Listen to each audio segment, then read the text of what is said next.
I would switch gears and talk about the 2024 presidential election and the fact that, well, it's pretty incredible. To your point, Jennifer, this is an election like no other because both President Biden and Donald Trump, in rather rapid fashion, agreed to two presidential debates. One on CNN on January 27th, I'm sorry, June 27th, and one on ABC on September 10th.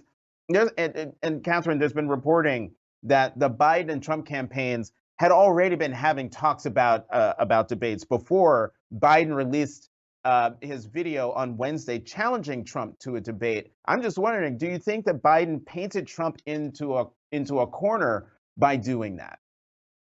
Uh, Potentially, but Biden has been making comments for a little while now, as has Trump, indicating his desire to have this sparring match. Whether or not this was a precipitating event, I don't know.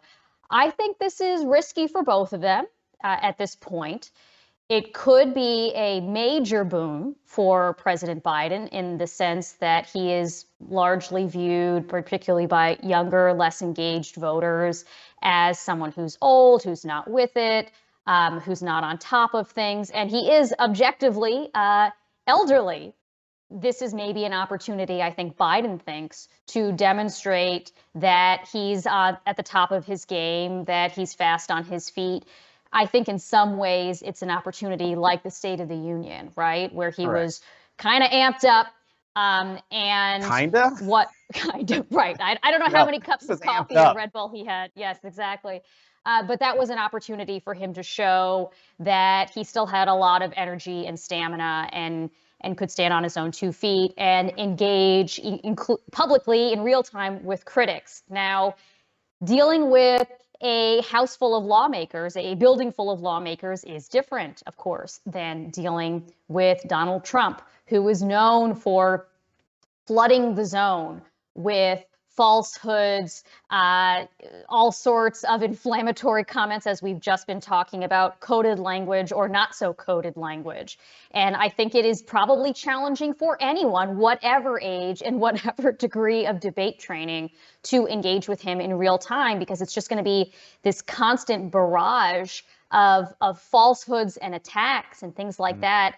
And as someone who has occasionally debated, obviously not Donald Trump per se, but people with that sort of mindset, it's challenging to figure out, do you let every falsehood go unchallenged because it's just this unrelenting stream, or do you ignore it and try to and just try to focus on your own talking points? And there are risks and rewards to both approaches.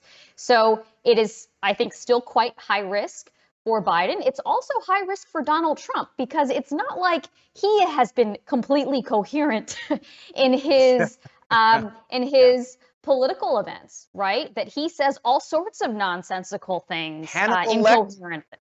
Pardon?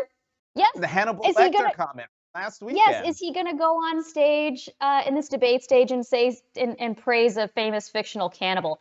I don't know. But he's clearly very confident, and he surrounds himself with yes men who are probably not about to challenge whatever his approach is to any public event.